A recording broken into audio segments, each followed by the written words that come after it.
PSC crowned പുതിയൊരു വീഡിയോയിലേക്ക് ഏവർക്കും സ്വാഗതം. ഇന്നത്തെ ക്ലാസ്സിൽ അസിസ്റ്റന്റ് സെയിൽസ്മാന് വേണ്ടിയിട്ടുള്ള ക്ലാസ് ആണ് കേട്ടോ നമ്മൾ എടുക്കാൻ പോകുന്നത്. കഴിഞ്ഞ കുറേ നാളുകളായി അസിസ്റ്റന്റ് സെയിൽസ്മാന് വേണ്ടി ഡെയിലി നമ്മൾ ക്ലാസ്സുകൾ എടുക്കുന്നുണ്ട്. അസിസ്റ്റന്റ് സെയിൽസ്മാന് വേണ്ടി പഠിക്കാനായിട്ട് സിലബസിനെ മുഴുവൻ കവർ ചെയ്തുകൊണ്ടുള്ള ക്വസ്റ്റ്യൻ ബാങ്ക് സെറ്റും ലഭ്യമാണ് കേട്ടോ. അപ്പോൾ നിങ്ങൾക്ക് ആ ക്വസ്റ്റ്യൻ ബാങ്ക് സെറ്റ് ചോദ്യം ഉത്തരം എന്ന രീതിയിൽ അത് വായിച്ചു നോക്കിക്കഴിഞ്ഞാൽ നിങ്ങൾക്ക് അസിസ്റ്റന്റ് സെയിൽസ്മാൻ നല്ല രീതിയിൽ കവർ ചെയ്തെടുക്കാൻ സാധിക്കുന്നതായിരിക്കും.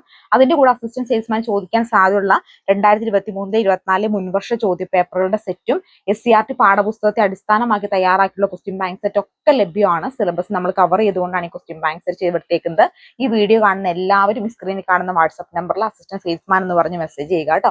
നിങ്ങൾക്ക് മെറ്റീരിയൽ ലഭ്യമാകുന്നതായിരിക്കും. അപ്പോൾ ഈ അസിസ്റ്റന്റ് സെയിൽസ്മാന് വേണ്ടി പഠിക്കാനായിട്ട് പൊതുവിജ്ഞാനം എന്ന ടോപ്പിക്കിൽ നമ്മൾ ഓൾറെഡി ഫുൾ സിലബസ് കംപ്ലീറ്റ് ആക്കിയിട്ടുണ്ട്. നമ്മൾ എല്ലാ ടോപ്പിക്കും ഓൾറെഡി പൊതുവിജ്ഞാനത്തിൽ നോക്കി പോയിട്ടുണ്ട്. ഇപ്പൊ നമ്മൾ പഠിച്ചുകൊണ്ടിരിക്കുന്നത് കേരളവും ഭരണവും ഭരണ സംവിധാനങ്ങളും എന്ന് പറയുന്ന ടോപ്പിക്കാണ് കേട്ടോ. കേരള ഭരണവും ഭരണ സംവിധാനത്തില് ഇന്നത്തെ ക്ലാസ് നമ്മൾ പഠിക്കാൻ പോകുന്നത് ദുരന്ത നിവാരണ അതോറിറ്റിയെ കുറിച്ചിട്ടാണ് കേട്ടോ. ദുരന്ത നിവാരണ അതോറിറ്റിയെ കുറിച്ചിട്ടാണ് ഇന്നത്തെ ക്ലാസ് നമ്മൾ നോക്കാൻ പോകുന്നത്. ആദ്യമായിട്ടാണ് ഈ ചാനൽ കാണുന്നതെങ്കിൽ എല്ലാവരും സബ്സ്ക്രൈബ് ചെയ്ത് സപ്പോർട്ട് ചെയ്യണേ. അപ്പൊ നമുക്ക് ദുരന്ത നിവാരണ നിയമം 2005 ഇന്ത്യയിലെ ദുരിതങ്ങളെ ഫലപ്രദമായി കൈകാര്യം ചെയ്യാൻ വേണ്ടി നിലവിൽ വന്ന നിയമമാണ് ഏത്? 2005 ഡിസാസ്റ്റർ മാനേജ്മെന്റ് ആക്ട് എന്ന് പറയുന്നത്. ഈ നിയമത്തിലെ വ്യവസ്ഥകൾ പ്രകാരം പ്രധാനമന്ത്രിയുടെ അധ്യക്ഷതയിൽ ദേശീയ ദുരന്ത നിവാരണ അതോറിറ്റി NDMA രൂപീകരിക്കുകയും NDMAയുടെ പ്രവർത്തനം നിർവഹിക്കുന്ന സഹായിക്കുന്നത് NEC നാഷണൽ എക്സിക്യൂട്ടീവ് കമ്മിറ്റി രൂപീകരിക്കുകയും ചെയ്തിട്ടുണ്ട്. സംസ്ഥാനത്ത് മുഖ്യമന്ത്രിയുടെ അധ്യക്ഷതയിൽ സംസ്ഥാന ദുരന്ത നിവാരണ അതോറിറ്റി SDMA രൂപീകരിച്ച് SDMAയോട് സഹായിക്കുന്നതിനായി സ്റ്റേറ്റ് എക്സിക്യൂട്ടീവ് കമ്മിറ്റിയും നിലവിൽ വന്നിട്ടുണ്ട്. അപ്പൊ നമുക്കറിയാം, പ്രകൃതി ദുരന്തങ്ങൾ എന്ന് പറയുന്നത് നമുക്ക് ഒരിക്കലും പ്രെഡിക്റ്റ് ചെയ്യാൻ പറ്റുന്നില്ല. ഒരിക്കലും അത് എങ്ങനെ സംഭവിക്കുമെന്നൊന്നും പറയാൻ പറ്റുന്നില്ല. അല്ലെ, ഇത്തരത്തിലുള്ള എന്തെങ്കിലും ദുരന്തമൊക്കെ സംഭവിച്ചു കഴിഞ്ഞാൽ അപ്പൊ ആ ദുരന്തത്തെ ഒന്ന് ലഘൂകരിക്കുന്നതിന് വേണ്ടി കൃത്യമായിട്ട് പ്രോപ്പറായിട്ട് ആക്ഷൻസും നടപടിക്രമങ്ങളും ഒക്കെ എടുക്കുന്നതിന് വേണ്ടിയിട്ടും ദേശീയ തലത്തിലും സംസ്ഥാന തലത്തിലും കമ്മിറ്റികൾ രൂപീകരിച്ചിട്ടുണ്ട്. അത് ദേശീയ തലത്തിൽ എന്ന് പറഞ്ഞാൽ എന്താണ്? ദേശീയ ദുരന്ത നിവാരണ അതോറിറ്റി NDMA ആണ്. അതുപോലെ സംസ്ഥാന ദുരന്ത നിവാരണ അതോറിറ്റി SDMAയും രൂപീകരിച്ചിട്ടുണ്ട്. ദേശീയ ദുരന്ത നിവാരണ നിയമം 2005 അധ്യായങ്ങൾ 11 വകുപ്പുകൾ 79 കേട്ടോ. ദേശീയ ദുരന്ത നിവാരണ നിയമം 2005 അധ്യായങ്ങൾ എത്രയാ? 11 വകുപ്പുകൾ 79 ഓർക്കുക. ഇനി കേരള സംസ്ഥാന ദുരന്ത നിവാരണ അതോറിറ്റി കുറിച്ച് നമുക്ക് നോക്കാം. KSDMA ആണ്. 2005 ദേശീയ ദുരന്ത നിവാരണ നിയമത്തിന്റെ വകുപ്പ് 14 അനുസരിച്ച് കേരളത്തിൽ രൂപീകരിച്ച ഒരു സ്റ്റാറ്റ്യൂട്ടറി ബോഡിയാണ് കേരള സംസ്ഥാന ദുരന്ത നിവാരണ അതോറിറ്റി. അപ്പൊ കേരള സംസ്ഥാന ദുരന്ത നിവാരണ അതോറിറ്റി എന്ന് പറഞ്ഞാൽ എന്താ? അതൊരു സ്റ്റാറ്റ്യൂട്ടറി ബോഡിയാണെന്ന് ഓർക്കുക. കേരളത്തിൽ ദുരന്ത നിവാരണ ലഘൂകരണ പ്രവർത്തനങ്ങൾ ഏകോപിപ്പിക്കുന്ന ചുമതല വഹിക്കുന്ന സ്ഥാപനമാണ് ഏത്? കേരള സംസ്ഥാന ദുരന്ത നിവാരണ അതോറിറ്റി. ഏതാണ്? Kerala state disaster management authority. എന്താണ്? കേരളത്തിലെ ദുരന്ത നിവാരണ ലഘൂകരണ പ്രവർത്തനങ്ങൾ ഏകോപിപ്പിക്കുന്നതിന് ചുമതല വഹിക്കുന്ന സ്ഥാപനം ഏതാ? കേരള സംസ്ഥാന ദുരന്ത നിവാരണ അതോറിറ്റി ആണെന്ന് ഓർക്കുക. ഇനി സംസ്ഥാന ദുരന്ത നിവാരണ അതോറിറ്റിയെ കുറിച്ച് പ്രതിപാദിക്കുന്ന വകുപ്പ് ഏതാണ്? 2005 ദേശീയ ദുരന്ത നിവാരണ നിയമം ചാപ്റ്റർ 3 സെക്ഷൻ 14 മുതൽ 24 വരെയാണ് സംസ്ഥാന ദുരന്ത നിവാരണ അതോറിറ്റിയെ കുറിച്ച് പ്രതിപാദിക്കുന്ന വകുപ്പ് എന്ന് പറയുന്നത്. അപ്പോ സംസ്ഥാന ദുരന്ത നിവാരണ അതോറിറ്റിയെ കുറിച്ച് പ്രതിപാദിക്കുന്ന വകുപ്പ് ഏതാ? 2005 ദേശീയ ദുരന്ത നിവാരണ നിയമം ചാപ്റ്റർ 3 സെക്ഷൻ 14 മുതൽ 24 വരെയാണെന്ന് ഓർക്കുക. കേരള ദുരന്ത നിവാരണ അതോറിറ്റി രൂപീകൃതമായ വർഷം എന്നാണ്? കേരള ദുരന്ത നിവാരണ അതോറിറ്റി രൂപീകൃതമായത് 2007 മെയ് 4 കേരള ദുരന്ത നിവാരണ അതോറിറ്റി രൂപീകൃതമായിരിക്കുന്നതെന്ന് ഓർക്കുക. ഇനി നിലവില് ഈ കേരള ദുരന്ത നിവാരണ അതോറിറ്റി ഘടന നിലവിൽ വന്ന് 2013 ജൂലൈ 17 കേട്ടോ. ഇതിന്റെ ഘടന നിലവിൽ വന്ന എന്നാ? 2013 ജൂലൈ 17 അപ്പൊ സംസ്ഥാന ദുരന്ത നിവാരണ അതോറിറ്റിയുടെ കുറിച്ച് പ്രതിപാദിക്കുന്ന വകുപ്പ് 2005 ദേശീയ ദുരന്ത നിവാരണ നിയമം ചാപ്റ്റർ 3 സെക്ഷൻ 14 മുതൽ 24 വരെയാണ്. കേരള ദുരന്ത നിവാരണ അതോറിറ്റി രൂപീകൃതമായ വർഷം 2007 മെയ് 4 നിലവിലുള്ള ഇതിന്റെ ഈ ഒരു ദുരന്ത നിവാരണ അതോറിറ്റി ഘടന നിലവിൽ വന്നത് 2013 ജൂലൈ 17 ഓർക്കുക. ഇനി സംസ്ഥാന ദുരന്ത നിവാരണ അതോറിറ്റി അധികാരങ്ങൾ ഏതൊക്കെയാ? ഒന്ന്, സംസ്ഥാന ദുരന്ത നിവാരണ നയം രൂപീകരിക്കൽ. എന്തൊക്കെയാണ്?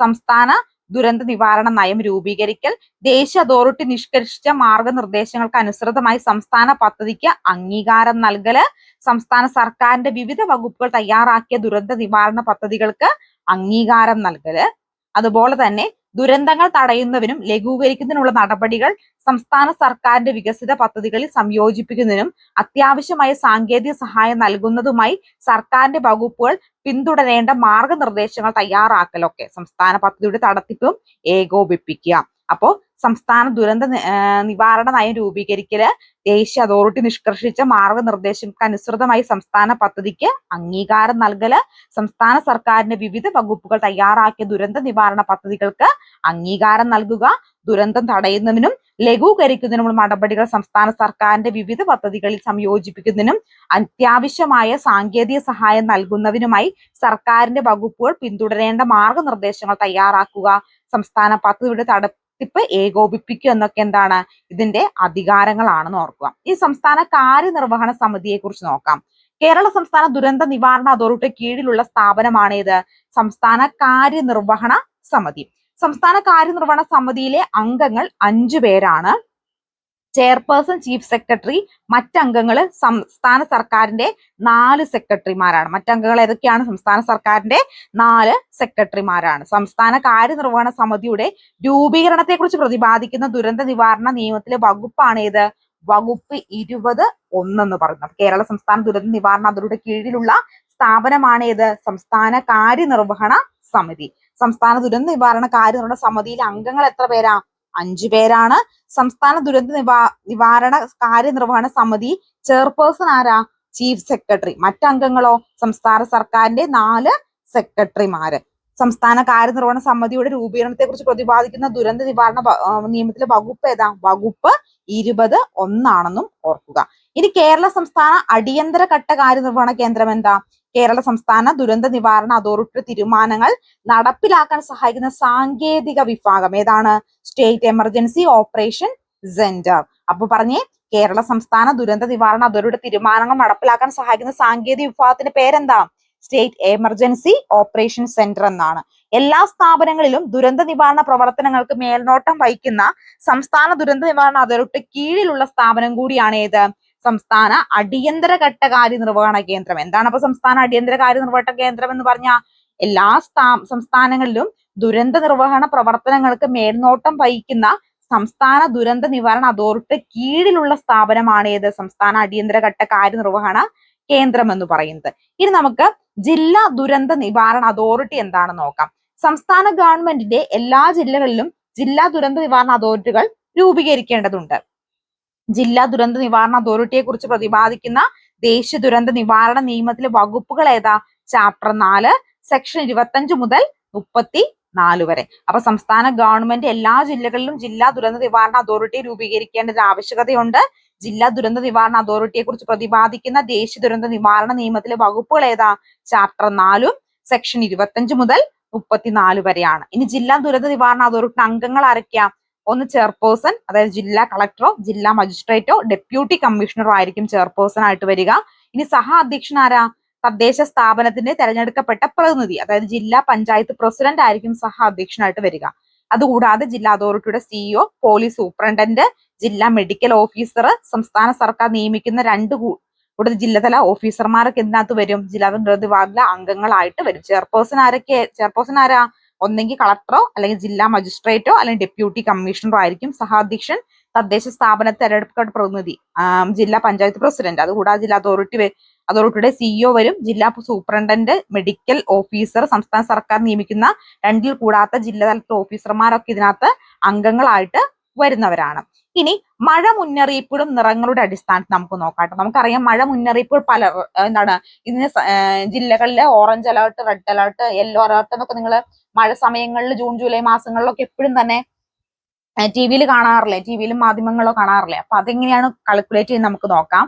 മണിക്കൂറിൽ എത്ര മഴ പെയ്തു എന്നതിനെ അടിസ്ഥാനമാക്കിയാണ് മഴയുടെ തീഷ്ണതയെ നിർണ്ണയിക്കുന്നത്. അതായത് മണിക്കൂറിൽ എത്രമാത്രം മഴ പെയ്തു എന്നതിനെ അടിസ്ഥാനമാക്കിയിട്ടാണ് മഴയുടെ തീഷ്ണത എത്രമാത്രം ഉണ്ടെന്ന് തീരുമാനിക്കുന്നത്. ഏറ്റവും കുറഞ്ഞ തോതിലുള്ള മഴയെ സൂചിപ്പിക്കുന്നതിന് വെള്ള, പച്ച എന്നീ കളർ കോഡുകൾ കൂടി ഉണ്ട്. ഇവയിൽ 64.5 മില്ലിമീറ്റർ കുറഞ്ഞ തോതിലുള്ള മഴയെ സൂചിപ്പിക്കുന്ന സാധാരണ നിലയിൽ അപകട സാധ്യത ഇല്ലാത്തതാണ്. എന്നാൽ പരിസ്ഥിതി ലോല പ്രദേശങ്ങളിൽ തീവ്രത കുറഞ്ഞ മഴയാണ് ലഭ്യമാകുന്നെങ്കിൽ പോലും ചില പ്രത്യേക സാഹചര്യം ഉണ്ടാകാൻ സാധ്യതയുള്ള നാശനഷ്ടങ്ങൾ കണക്കിലെടുത്ത് മഴ മുന്നറിയിപ്പുകൾ നൽകാറുണ്ട്. അപ്പൊ ഈ മഴ മുന്നറിയിപ്പുകൾ ഓരോ കളേഴ്സിന്റെ അടിസ്ഥാനത്തിലാണ് നൽകുന്നത്. അപ്പൊ അവ ഓരോ കളേഴ്സ് നമുക്കൊന്ന് പരിചയപ്പെടാം. അത് റെഡ് അലേർട്ട് എന്താണെന്ന് നോക്കാം. കർശന സുരക്ഷാ നടപടികൾ സ്വീകരിക്കേണ്ട സാഹചര്യത്തിലാണ് റെഡ് അലേർട്ട് പുറപ്പെടുവിക്കുന്നത്. ദുരന്ത സാധ്യത മേഖലകളിൽ നിന്നും ജനങ്ങളെ സുരക്ഷിതമായി മറ്റൊരു സ്ഥലത്തേക്ക് മാറ്റണം. അതിശക്തമായിട്ടുള്ള മഴയെ സൂചിപ്പിക്കുന്നു. 204.5 മില്ലിമീറ്റർ മുതൽ എന്താണ് കൂടുതൽ മഴ ചെയ്യാൻ സാധ്യത റെഡ് അലേർട്ട് പ്രഖ്യാപിക്കുന്നത്. അപ്പൊ 20.45 സെന്റിമീറ്റർ അല്ലെങ്കിൽ 204.5 മില്ലിമീറ്റർ ആണ് ഇതിനകത്ത് റെഡ് അലേർട്ട് സൂചിപ്പിക്കുന്ന ഒരു മഴയുടെ തോത് എന്ന് പറയുന്നത്. അപ്പൊ സുരക്ഷിതമായിട്ടുള്ള മേഖലകളിലേക്ക് മാറുക, അതിശക്തമായിട്ടുള്ള മഴയൊക്കെയാണ് റെഡ് അലേർട്ട് സൂചിപ്പിക്കുന്നത്. ഇനി ഓറഞ്ച് അലേർട്ടാണ്. ശക്തമായതോ അതിശക്തമായ മഴയെ സൂചിപ്പിക്കുന്ന അലേർട്ടാണ് ഓറഞ്ച് അലേർട്ട്. അതീവ ജാഗ്രത മുന്നറിയിപ്പാണ് ഓറഞ്ച് അലേർട്ടിലൂടെ നമ്മൾ നൽകുന്നത്. സുരക്ഷാ തയ്യാറെടുപ്പുകൾ തുടങ്ങണമെന്നാണ് ഓറഞ്ച് അലേർട്ടിൽ പറയുന്നത്. 115.6 മില്ലിമീറ്റർ, അതായത് 11.56 സെന്റിമീറ്റർ മുതൽ 204.4 മില്ലിമീറ്റർ 20.44 സെന്റിമീറ്റർ വരെ മഴ പെയ്യാൻ സാധ്യത കാണുമ്പോഴാണ് എന്ത് നൽകുന്നത്? ഓറഞ്ച് അലേർട്ട് പ്രഖ്യാപിക്കുന്നത്. അപ്പൊ ശക്തമായോ അതിശക്തമായിട്ടുള്ള മഴയാണ് ഓറഞ്ച് അലേർട്ട് സൂചിപ്പിക്കുന്നത്. അടുത്തത് യെല്ലോ അലേർട്ട് ആണ്. ശക്തമായ മഴ സാധ്യതയെ സൂചിപ്പിക്കുന്നു. ശക്തമായിട്ടുള്ള മഴ പെയ്യാനുള്ള സാധ്യതയാണ് യെല്ലോ അലേർട്ട് സൂചിപ്പിക്കുന്നത്. കാലാവസ്ഥയെ കരുതലോടെ നിരീക്ഷിക്കുകയാണ് യെല്ലോ അലേർട്ട് കൊണ്ട് ഉദ്ദേശിക്കുന്നത്. അപ്പൊ എന്താണ് റെഡ് അലേർട്ട് എന്ന് പറഞ്ഞാൽ കർശന സുരക്ഷാ നടപടികൾ സ്വീകരിക്കേണ്ട സാഹചര്യത്തിലാണ് റെഡ് അലേർട്ട് പുറപ്പെടുവിക്കുന്നത്. ഓറഞ്ച് അലേർട്ട് ശക്തമായതോ അതിശക്തമായിട്ടുള്ള മഴയെ സൂചിപ്പിക്കുന്നു. ജാഗ്രത നിർദ്ദേശമാണ് നൽകുന്നത്. എന്താണ് യെല്ലോ അലേർട്ട് കാലാവസ്ഥയെ കരുതലോടെ നിരീക്ഷിക്കുകയും ശക്തമായ മഴ സാധ്യതയാണ് യെല്ലോ അലേർട്ട് സൂചിപ്പിക്കുന്നത്. ഇനി ഗ്രീൻ അലേർട്ട് ഉണ്ട്. നേരിയ തോതിലുള്ള മഴയെ മാത്രമേ ഗ്രീൻ അലേർട്ട് സൂചിപ്പിക്കുന്നുള്ളൂ. ജാഗ്രത പാലിക്കേണ്ട സാഹചര്യം നിലവിലില്ല എന്നാണ് ഗ്രീൻ അലേർട്ട് പറയുന്നത്. 15.6 മില്ലിമീറ്റർ മുതൽ 1.56 സെന്റിമീറ്റർ മുതൽ 64.4 മില്ലിമീറ്റർ മുതൽ 6.44 സെന്റിമീറ്റർ വരെ മഴ പെയ്യാൻ സാധ്യത കാണുമ്പോഴാണ് പച്ച അലേർട്ട് പ്രഖ്യാപിക്കുന്നത്. ഇനി വൈറ്റ് അലേർട്ട് എന്ന് പറഞ്ഞാൽ മഴയില്ല, ചാറ്റമഴയുടെ സാധ്യതയാണ് വൈറ്റ് അലേർട്ട് സൂചിപ്പിക്കുന്നത്. 2.55 മില്ലിമീറ്റർ മുതൽ 0.25 സെന്റിമീറ്റർ മുതൽ 15.5 മില്ലിമീറ്റർ മുതൽ 1.55 സെന്റിമീറ്റർ വരെ മഴ പെയ്യാനുള്ള സാധ്യത കാണുമ്പോഴാണ് എന്താണ് ഈ വൈറ്റ് അലേർട്ട് പ്രഖ്യാപിക്കുന്നത്. വൈറ്റ് അലേർട്ടും പച്ച അലേർട്ടും സാധാരണ മുന്നറിയിപ്പ് നൽകാറില്ല. അല്ലെങ്കിൽ ഇന്ന് എന്താണ് ഒരു ജില്ലയിൽ ഗ്രീൻ അലേർട്ട് ആണെന്നോ വൈറ്റ് അലേർട്ട് ആണെന്നോ അങ്ങനെയൊന്നും മുന്നറിയിപ്പ് സാധാരണ ഇതിൽ ഗ്രീനും വൈറ്റും വരുമ്പോൾ അലേർട്ട് നൽകാറില്ല. എന്തിനൊക്കെ അലേർട്ട് നൽകാറുള്ളൂ? യെല്ലോ, ഓറഞ്ച്, റെഡ് എന്നിവയ്ക്ക് മാത്രമേ അലേർട്ടുകൾ സാധാരണഗതിയിൽ നൽകാറുള്ളൂ. അപ്പൊ നമ്മൾ ഇന്ന് ക്ലാസ്സിൽ ദുരന്ത നിവാരണ അതോറിറ്റിയെ കുറിച്ചിട്ടാണ് പഠിച്ചത്. ഇനി ദുരന്ത നിവാരണ അതോറിറ്റിയുമായി ബന്ധപ്പെട്ട് സാധാരണ രീതിയിൽ PSC ചോദിക്കാറുള്ള കുറച്ച് ചോദ്യങ്ങളെ കൂടി നമുക്കൊന്ന് പരിചയപ്പെടാം. ഫസ്റ്റ് ചോദ്യം ഇതാണ്: താഴെ തന്നിരിക്കുന്നവ തെറ്റായ പ്രസ്താവന ഏത് എന്നാണ് ചോദിച്ചിട്ടുള്ളത്. കേരള സംസ്ഥാന ദുരന്ത നിവാരണ അതോറിറ്റി 2007 നിലവിൽ വന്നു. പ്രസ്താവന ശരിയാണോ? ശരിയാണ് അല്ലെ. ദുരന്ത നിവാരണ അതോറിറ്റി ചെയർപേഴ്സൺ മുഖ്യമന്ത്രിയാണ്. ശരിയാണ്. ദുരന്ത നിവാരണ അതോറിറ്റി നിലവിൽ വന്നപ്പോൾ മുഖ്യമന്ത്രി ശ്രീ ഉമ്മൻചാണ്ടി ആയിരുന്നു. തെറ്റാണ് പ്രസ്താവന. ദുരന്ത നിവാരണ അതോറിറ്റി വൈസ് ചെയർമാൻ സംസ്ഥാന റവന്യൂ മന്ത്രിയാണ്. അതും ശരി തന്നെയാണ്. തെറ്റായ പ്രസ്താവന ആയതുകൊണ്ട് തന്നെ ഓപ്ഷൻ സി ആണ് തെറ്റ്.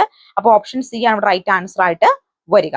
ഇനി അടുത്തത്: സംസ്ഥാന ദുരന്ത നിവാരണ അതോറിറ്റിയുടെ ആസ്ഥാനം സ്ഥിതി ചെയ്യുന്നത് എവിടെയാണ്? തിരുവനന്തപുരം ജില്ലയിലാണ് സംസ്ഥാന ദുരന്ത നിവാരണ അതോറിറ്റിയുടെ ആസ്ഥാനം സ്ഥിതി ചെയ്യുന്നത്. അടുത്ത ചോദ്യം: സംസ്ഥാന ദുരന്ത നിവാരണ അതോറിറ്റിയുടെ ചെയർമാൻ ആരാണ്? മുഖ്യമന്ത്രിയാണ്. ആരാണ്? മുഖ്യമന്ത്രി. കേരള സംസ്ഥാന ദുരന്ത നിവാരണ അതോറിറ്റിയുടെ വൈസ് ചെയർമാൻ ആരാ? റവന്യൂ മന്ത്രിയാണ് കേട്ടോ. അപ്പൊ സംസ്ഥാന ദുരന്ത നിവാരണ അതോറിറ്റിയുടെ ചെയർമാൻ മുഖ്യമന്ത്രിയും വൈസ് ചെയർമാൻ റവന്യൂ മന്ത്രിയാണെന്നും ഓർക്കുക. ഇനി ജില്ലാതല ദുരന്ത നിവാരണ കമ്മിറ്റിയുടെ അധ്യക്ഷൻ ആരാ? ജില്ലാ കളക്ടറാണ് കേട്ടോ. അതാണ് ജില്ലാ കളക്ടറാണ്. ഏത് ആക്ട് പ്രകാരമാണ് കേരള ദുരന്ത നിവാരണ അതോറിറ്റി രൂപീകരിച്ചിട്ടുള്ളത്? ഡിസാസ്റ്റർ മാനേജ്മെന്റ് ആക്ട് 2005 പ്രകാരമാണ് രൂപീകരിച്ചിട്ടുള്ളത്. അതും ഓർത്തിരിക്കുക. അടുത്തത്: കേരള ദുരന്ത നിവാരണ അതോറിറ്റി ബന്ധപ്പെട്ട തെറ്റായ പ്രസ്താവനകൾ ഏതൊക്കെയാണ് തെറ്റായ പ്രസ്താവന വരുന്നത്? 2005 ദുരന്ത നിവാരണ നിയമപ്രകാരം സ്ഥാപിതമായി. ശരിയാണോ? ശരിയാണ്. സുരക്ഷാ യാനം എന്താണ്? ആപ്തവാക്യം. അപ്പൊ ദുരന്ത നിവാരണ അതോറിറ്റി ആപ്തവാക്യം എന്താണ്? സുരക്ഷാ യാനമാണ് കേട്ടോ. സുരക്ഷാ യാനമാണ്. ഓർത്തിരിക്കണേ. സുരക്ഷാ യാനമാണ് ദുരന്ത നിവാരണ അതോറിറ്റി ആപ്തവാക്യം. ദുരന്ത നിവാരണ അതോറിറ്റിയുടെ ചെയർമാൻ മുഖ്യമന്ത്രിയാണ്. വൈസ് ചെയർമാൻ ആരാ? റവന്യൂ മന്ത്രിയാണ്. 2008 മെയ് 4-നാണ് കേരളത്തിലെ ആദ്യത്തെ ദുരന്ത നിവാരണ അതോറിറ്റി നിലവിൽ വന്നത്. ശരിയാണോ? തെറ്റാണ് അല്ലെ. അപ്പൊ നാലാമത്തെ പ്രസ്താവനയാണ് തെറ്റ്. അപ്പോ ഓപ്ഷൻ എ 4 മാത്രം എന്നുള്ളതാണ് റൈറ്റ് ആൻസർ ആയിട്ട് വരുന്നത്. താഴെ പറയുന്നവ കേരള ദുരന്ത നിവാരണ അതോറിറ്റി മെമ്പർ അല്ലാത്തത് ആരാണ് ഇതിനകത്ത് മെമ്പർ അല്ലാത്തതായിട്ട് വരുന്നത്? മുഖ്യമന്ത്രി മെമ്പർ ആണോ? ചെയർമാൻ ആണ് അല്ലെ. വൈസ് ചെയർമാൻ റവന്യൂ മന്ത്രിയാണ്. പിന്നെ 3 ആരോഗ്യമന്ത്രി ഉണ്ടോ? ഇല്ല, ആരോഗ്യമന്ത്രി ഇല്ല, തെറ്റാണ്. കൃഷി വകുപ്പ് മന്ത്രി ഉണ്ടോ? കൃഷി വകുപ്പ് മന്ത്രി ഉണ്ട്. അപ്പോൾ 3 മാത്രമാണ് മെമ്പർ അല്ലാത്തത്. അപ്പൊ ആരോഗ്യമന്ത്രിയാണ് മെമ്പർ അല്ലാത്തതായിട്ട് വരുന്നത് കേട്ടോ. ഓപ്ഷൻസ് എന്താണ്? 3 ആണ്. 3 മാത്രം ആണ് തെറ്റായിട്ട് വരിക. അപ്പൊ നമ്മൾ ഇന്ന് ക്ലാസ്സിൽ ദുരന്ത നിവാരണ അതോറിറ്റിയെ കുറിച്ചിട്ടാണ് പഠിച്ചു പോയത് അല്ലെ. അപ്പൊ നിങ്ങൾക്ക് അസിസ്റ്റന്റ് സെയിൽസ്മാന് വേണ്ടിയിട്ട് സിലബസിനെ മുഴുവൻ കവർ ചെയ്തുകൊണ്ടുള്ള ക്വസ്റ്റ്യൻ ബാങ്ക് സെറ്റ് ലഭ്യമാണ്.